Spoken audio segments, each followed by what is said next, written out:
नमस्कार, मैं डॉक्टर संजय काला, प्रधानाचार्य GSVM मेडिकल कॉलेज कानपुर।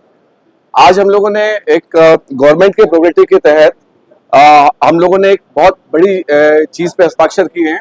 हमने जो REC है उसके माध्यम से हमारे कॉलेज को 10 करोड़ रुपए के उपकरण मिले हैं, जो प्रदेश में अपने प्रकार के पहले और अनूठे उपकरण हैं। इनका उपयोग ICU और एडवांस सर्जरी में किया जाएगा, जिसमें 5 हमें रेडी रूम्स मिल रहे हैं, 5 प्लाज्मा एयर यानी कि जो ICU को डिकंटामिनेट करने के लिए हम लोग को जो मशीन होती है वो मिल रही है, और 3D 4K लैप्रोस्कोपिक सिस्टम मिल रहा है, जिससे हम एडवांस सर्जरी कर पाएंगे। तो लगभग कितने करोड़ की लागत से? ये करीब हमें 10 करोड़ रुपए दिए गए हैं REC के द्वारा, और इसमें पहले DM महोदय के द्वारा इसको सैंक्शन किया गया। उसके बाद में REC फाउंडेशन ने बिना देर किए कानपुर को प्रेफर किया। इसके लिए मैं REC को धन्यवाद देना चाहूंगा, उनके समस्त टीम को जो आज हमारे बगल में उपस्थित है, और जो REC फाउंडेशन है जो कि हमारे पूरे देश में तरह तरह के CSR की एक्टिविटीज कर रहे हैं। कितने जिलों के लोग इससे प्रभावित हैं? इससे कम से कम 18 जिले के जो लोग हैं उनको लाभ मिलेगा। नहीं, ये मशीन पहली बार किसी मेडिकल कॉलेज में आई है।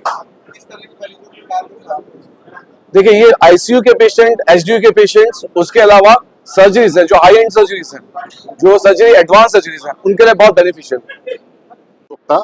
मुख्य महाप्रबंधक MCPM REC लखनऊ की तरफ से आज ये कानपुर मेडिकल कॉलेज के परियोजना के MOU के एग्जीक्यूशन में मेरा शामिल होना परम सौभाग्य की बात है।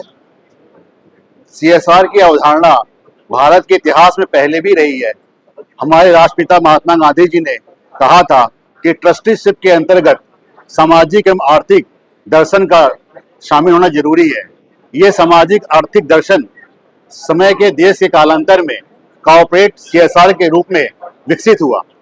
REC फाउंडेशन रजिस्ट्री एक्ट के अंतर्गत सितंबर 2009 में पंजीकृत हुई, और REC फाउंडेशन 2017 के रूप में फंक्शन करना स्टार्ट हुआ।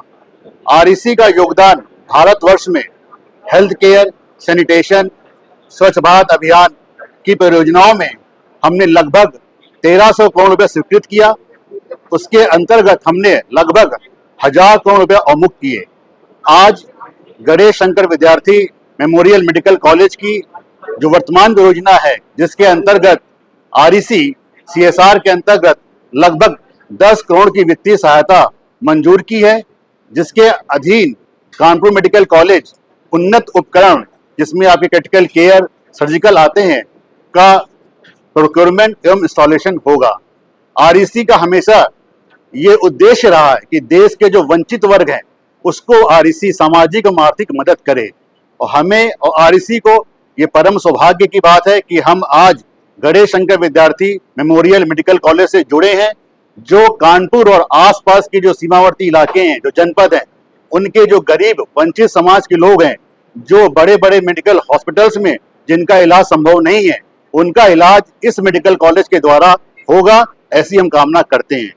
इसके साथ मैं फिर से प्रिंसिपल साहब का, डीन साहब का, और जो सभागार में लोग उपस्थित है, उनको मैं बधाई भी देता हूं कि इस योजना के अंतर्गत ये उपकरण आएंगे और लोगों का कल्याण होगा। अंत में मैं महात्मा गांधी के फिर वो 2 लाइन के रिपीट करूंगा कि मानव उस सीमा तक महान बनता है जिस सीमा तक हम अपने साथ के लोगों का सामाजिक और आर्थिक कल्याण करें। धन्यवाद।